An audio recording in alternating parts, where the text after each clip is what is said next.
kay nato ang Federation President, wa pagid na ko ma-mention. Ato i-mention ang Gaway-Gaway! Yeah! Asa Gaway-Gaway? Pinakabuok! Yeah! Then naapoy mamato sa kuglain, tiraduron po ko ang Bangkasan! Asa ka ito Bangkasan? Nagpasupaso din ikaw paspay. Napay lang barangay, murag Kanagahan di ay, ang Kanagahan, asa? Yeah, Kanagahan. Dapat yun. Batad, Pangyud. Kung iyan kung any presidente, PWD. At the same time, uniform kami. Asa mo, no? Grabe kayo, alive, you guys. Ay, ganito sa mga barangay na wala ko na-mention. Poblasyon! Nato na turong kasi maghuwaon ta. Poblasyon! Okay. Asa pa yung barangay? May kuwan yung kay Morag. Kasi dapat ko na siman. Oo, ang tuong. Ang gawa nun? Talungo, pwede ka pansin. Matalin ako ka pa. Toong! Wala kayo naman pa? Wala kayo mag-snacks? Betaw. Sige, ate, welcome ang ato ang SB Councilor, si Honorable Lisa Faye. No, nga naanagin, itambong, ato i-welcome mo. Diba? Parang alive na. Di pala, kasubong na naabot siya. Di ba? Sige. But before I end my part, ang kalatawang i-alive, kay Murag ganihamang po ba? Murag mo yung tingog-tingog. Nya, kaya nang liman ka, muro na, mugtok na kay naong operator, kaya nang operate mo si Kuantiri. May mga ka mo, dyan may salarin kung maguba. Then ako ipasa ang atong mikropono, ang atong ground sa ato hard nga MC. What pa ba ka the word niyang gunitan? Sige, ako ihatag. Welcome na ako ang atong ang abdi kay nga MC. Membro sa atong kapunungan sa PWD, si Regiville Ibanez. Sa kanya na naman sa pagkakakay.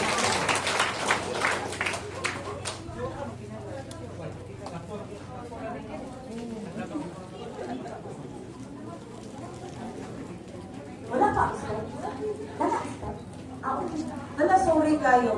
Sorry jud kaayo pag magbaw jud ko. Ang sped magpaibaw lang ko. Sorry jud kay ma'am. Ang sped man ako jud kay because butang ako sa kamata. Sure. Isa ra gid tinuod ma'am actually. Di kay ko kakita sa Ma'am, sorry jud kay ma'am. Sorry jud kayo. Atong buwan na ang sped in town nga grabe si ma'am. Grabe jud aktibo jud. Lagubo! Tagay ko di ba ka nang lagubo jud kayo sa atong sped. Yeah. Thank you kay ma'am. Very much sorry. Thank you. Sige, ako ihatag sa ato ang mikropono sa ato ang MC. Okay. Hi. Hello. Hi. Okay, so this morning, so to start our program,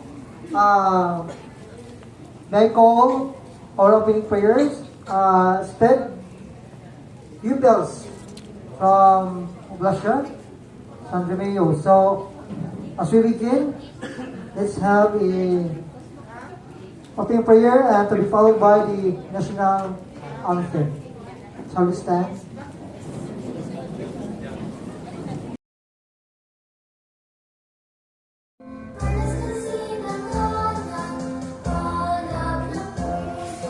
Sa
down and pray, 'cause he's always there. He knows your heart, don't go astray. So kneel down and pray, 'cause he always cares. Never lose heart, he'll show you the way. Just kneel down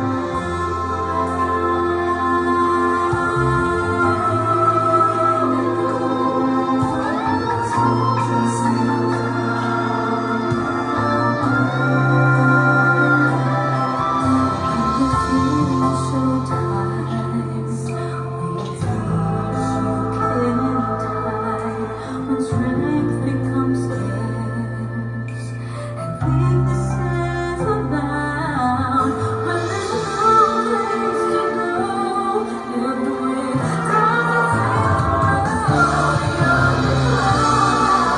there's something you should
Guys, our PIDAW head.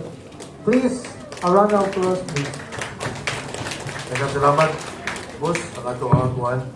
PWD President sa Barangay Luok. Ato pagpakal mga kigsunan, si Mr. Ibanez.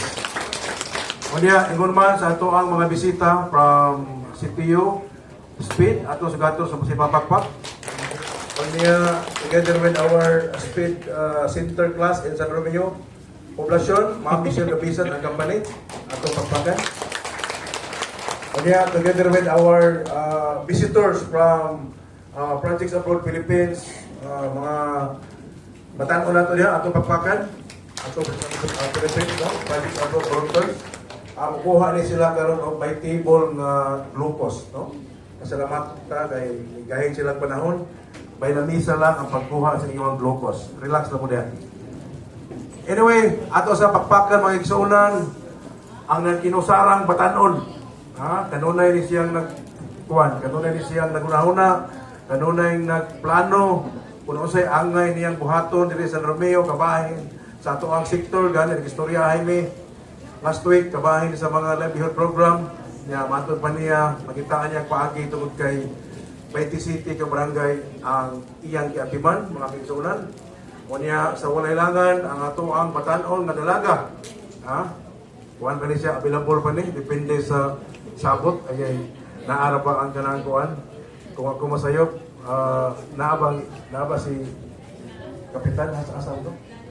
Dito speakers. Okay. Mga kaigsunan, ato sugaton sa masipang pakpak, ang ato ang batanon, Committee Chairman sa San Romeo, si Honorable Kisapit Oliver. O niya, inubanan sa iyahang mapinanggaon, at the same time, ang ato ang batanon, gyapon, mga kapitan, sa Barangay Punta, akong agaw, si Madam Inday Flor, Oliver, ang kasawa sa kanhi natong kanhi mayor sa San Romeo. Ako kayo itong suot kahigala.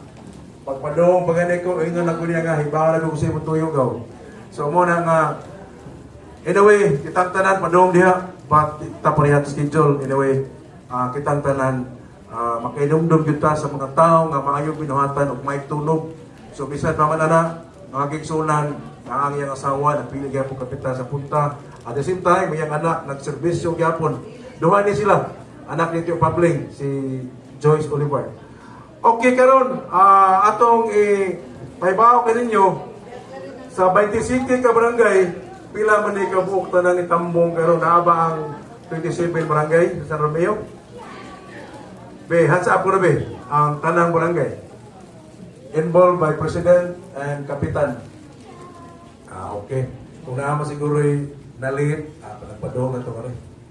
So, mga kaigsunan, nag-celebrate na punta sa ato ang National Disability Rights Week. Right first, legislation forward, strategic action for equal participation, inclusive development.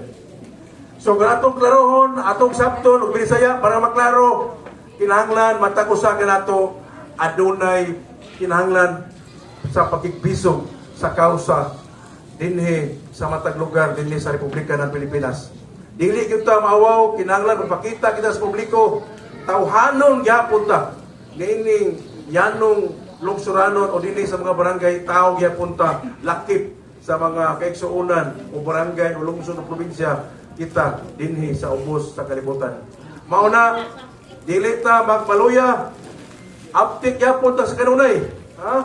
Atong ipagigbiso ang atong adlaw-adlaw paningkamot versus paninguha alang sa kalabuan o kausa sa ato ang sektor sa matag barangay dinhi sa San Romeo. Gani kamulay sabot. Sultian ta mo, dili lang kay ingon ani lang ta magtigom, dili lang kay ingon ani lang ta magpundok.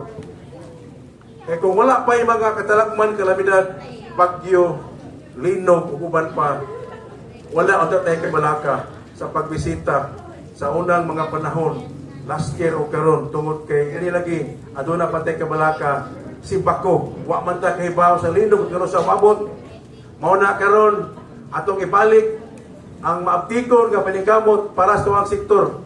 Gani, atong Martes, swerte kayo. Katong nagsugod na diha, o nasugda na, kinahanglan ang matag presidente, opiser sa matag barangay magplano na mudaan sa inyong barangay PWD Association. Kaya nag-istorya kami ni plano na plano. Mag-unsa man sila plano o kamo, nilisad maning kamot, pagtabang sa inyong matag sektor, matag barangay. Nag-istorya kami ni Congressman San Simora with Tagaduli. Tagaduli, Director yun. Niingon sila, kung sa may maayo para sa San Romeo. Ang San Romeo na ay dagat. Napoy igong mga no? Farmers and Fisher Folks Association. So kinahanglan, magplano mo kung sa'y angayan buhaton sa matag sektor sa PWD sa San Romeo. Unsa man, mga livelihood program ng mga panginabuyan. Dili man kami magbuot. Barangay officials, dili magbuot. Municipal officials, dili magbuot. Look alike, kalahi seats. ang kinabagaan maoy matuman. Kita ang mga sektor sa PWD, kamo mo'y matuman kung unsay inyong angay, makaya, matrabaho, bagay sa inyong sektor sa may kapansanan sa matag barangay. Para masustain, para dili mawa, para dili mingon nga maluya. Kinahanglan kanang inyong yung gusto nga panginabuyan. Matod pa ni kung saan naanata, Jericho, ipahibaw din dito. Ang direktor sa Dumi, dako-dako, ato na, suod kay nato. Ang ato bagamanan, makakuha tag mga proyekto, mga kapitalisasyon, mga puhunan. So mo na nga, dili ta mahadlok, dili ta maglisod sa pag-accredit. Sa iyon naman, gikan sa inyong barangay, accredit sa inyong barangay, manumpa ra mo sa kapitan, certification sa barangay council, ikaw ma sa barangay endorse MSWD, accreditation na po to recognize sa DSWD, padung sa council, 40 Randalia, naras to ang lugar. So kinahanglan, lihok mo na nato ni, para nga makapangayo mo mga financial assistance para sa paginabuyan. Dili pwede nga magsigil ang putag dole out, magpaabot tungkol sa ihatag sa gobyerno. Kay matod pa sa duli nga dako-dako, atong tabangan ang sektor sa persons with disability sa tibuok probinsya sa Sugbo katong nag-una o katong nakahuman ng kurma sa ilang asosasyon. Iyang tabangan. Lakip na sa ato ang lungsod, gani, si Mayor Wari Maturon, siya sa'y mubatbat, kay naapod siya'y isip, ikahatag, implementar para sa persons with disability dito sa ang lungsod. Nga naman, para mapadayon ang ato ang mga plano, dili kay ang katong sa una nga nasugdan, mapapasra, ato gining ipadayon. Gani, ang ato ang candle making sa Takop, magsugod na po sila second phase 2, umato pa sa presidente, si Mag Chirel, magsugod sila sa phase 2 sa candle making. Ang hagnayan, naanaw po na sila. Hopefully nga, mubalik po sila sa nasugdan. Ang ginawahan, maginahod ko nga, mubalik po sila sa nasugdan. Katong ba mga barangay, kung usay inyong mga gikinahanglan, doon mo sa opisina. Kay para buyag, ang ato ang mga bag-o, ng mga staff, diya sa PIDAW, Persons with Disability Affairs Office, garbo kay nato, nga mga kamao gina sila. Huwag dagang istorya. Mag-usay inyo ang mga legality papers. So, lang mo sa opisina, kay andang tagana matabang sila. Naadiya sila si ato ang PWD focal person, si Ma'am Jules, o si Ma'am Gay, niya, o si Ma'am Michelle, naadiya tanan. Kung usay inyo pangayoon, kinahanglan nga andam mo sa ninyo ang katunggikan sa barangay para ikabot sa opisina, smooth ang pagbanagan, mahuman ra po dayon. Ika-4, kinahanglan ang katong mga barangay nga wala pa ma-recognize, katong mga barangay nga wala pa katikot sa barangay, pinaka-importante na. Importante kay na nga atarang barangay adunay tikot sa kapitan. Ha? Pasapot na nga lehitimo mo, nga na-recognize mo sa barangay. Kinaay ubang membro, handot karon siguro, pagani kibaw ang kapitan o pila ka mo PWD sa barangay. Kinahanglan karon ato ni gining implementar tanan kay kita nagsugod ta sa online registration sa nasyonal. Kay ilan ni gipaspasan karon dito sa ikaw pa ni malangan karon kaning isyu sa Pilipinas, ibaw na mo. Kita di man ta magapil-apil pero maminaw na ta kung wala pa na mga problema karon sa Pilipinas. Second reading na tatong blaod sa PWD nga mopareho na ta sa senior aduna na tayo madawat gikan sa pagtudalan sa IRA sa Pilipinas 1%. O pilang may income sa Pilipinas 14 na kuha. Probinsya, lungsod, ang lungsod naka-implementa naman ta. Kini atong gibuhat gikan listo ang 1% sa atong lungsod. Kunya matod pa ni Mayor, kuhaan pa bang gani, nagpuno lagi po siya 20% sa iyahang development fund siyang opisina. So mo na siya kinahanglan ato yun siyang panon. Kunya ang inyo mga bylaws naara tayo baylo sa opisina. Kung kato mga barangay nga wala pa kapurma, naara diha. Dali ra kayo na pag-edit nato. Kung sa inyong kinahanglan. O niya, maginaot ko nga sa inyong pagtambong, no? Enjoy lang mo diha, relax lang mo diha, no? So, ang atong pinaka-importante nga nikahin di mo panahon para sa ang selebrasyon karon. Pasensya mo nga medyo nalangan tagamay gikan sa to ang July 17 to July 23 wa may problema, advance o malit o maliwas. Ang importante nga nakaselebrita tungod kay dili man pwede nga ugma magselebrita. Ano na pa may proseso sa ato ang department, sa ato ang lungsod para mupirma pa para maprobahan ang ato ang budget.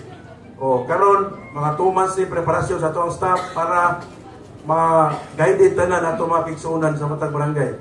Unya, daghang salamat sa mga kapitan nga ni-guide ng uban na ato kinawaan ang nakita ganiha. Kapitan sa Punta, kapitan sa Sapa, ug uban pa diha mga presidente tanan. Daghang kay salamat sa inyong paggahin og panahon. Kibaw ko, nga matag-usak na nato, adunay mga laing-laing panginahanglan, bisis pa ni Malay, labi lang karon ng sikulan ulan, no? Ang uban, nagpugas, nagtanaw mo mga pagkaon, mga vegetable para sa uba, kinagsikuan. So muna nga, anyway, di ba kita magdugay din eh. Ikaw naman tayo nag-celebrate sa ato ang birthday, sa ato ang person with disability diri sa national, through provincial and local diri sa San Romeo. So, daghang salamat. Welcome, welcome, pangtanan. May munta. Daghang salamat, Sir Jericho Mayor Size, sa paghatag o welcome sa pagtanan. No, we are happy na sa diin na ilighang mga kayuhan ano, sa itong mga PWD. No? So, i-acknowledge mo lang tanan nga katong giwatbat ni Sir Jericho maoy atong pagabuhaton. Labi na sa itong mga president, every chapter president, no? So, huwag ang ito magpadayon, atong itawag ito ang SB Councilor. We have another message coming from our municipal councilor. Nagkuhan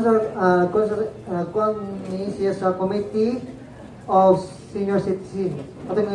Atong itawag si Honorable Lisa Faye Olivar. Palakpakan! Good morning. No, una sa day ako di acknowledge no atong president, Uncle. Okay. And sa ato ang SPED class and teachers, sa ato ang visitors karon from Project Abroad, and each and one of you from each barangay, may buntag once again. No, sa pagsaulog sa atong National Disability Rights Week, atong hatagan og pagtagad og dungog ang atong mga PWD alang sa ilang kaisog, abilidad ug bilinhong contribution sa atong komunidad. Magtinabangay ta sa atong pagtukod og usa ka katalingban nga inklusibo, patas ug adunay respeto sa katungod sa matag. Hinaot nga padayon natong suportahan ang palig-uno ng mga programa alang sa ilang kaayuhan. And of course, no, I'm happy no na naata nagkapundok once again sa ato ang birthday kunuhay sa ato ang mga PW. So, ako lang gamayon no kay namapila ka so munang hinapudaan na kayutan pa din. And sa to malipayong National Disability Rights sa atong tanan, and daghang salamat og God bless us all. Thank you. Pagpaibaw data, MC, paibaw ta. Nasa meeting dapungan, pero pasalamat ta. Nagbilin siya 1.5 para games. Okay. Ito pasalamatan si Kundihan, ako committee chairman. Nagbilin siya 1.5 para idua-dua games so dia. So appeal ang tanang barangay ha. Okay lang, salamat. Honorable sa Faith, sa inyong mensahe. O karon, we are done. Nakapaminaw ta sa mensahe. Ating intermission number coming from Barangay Kayang, may I call Brother Carlos Kapampangan? Jose. Okay. Jose Kapampangan. Alang sa iyahang intermission number. Palakpakan lang. Ito lang, okay. Ay,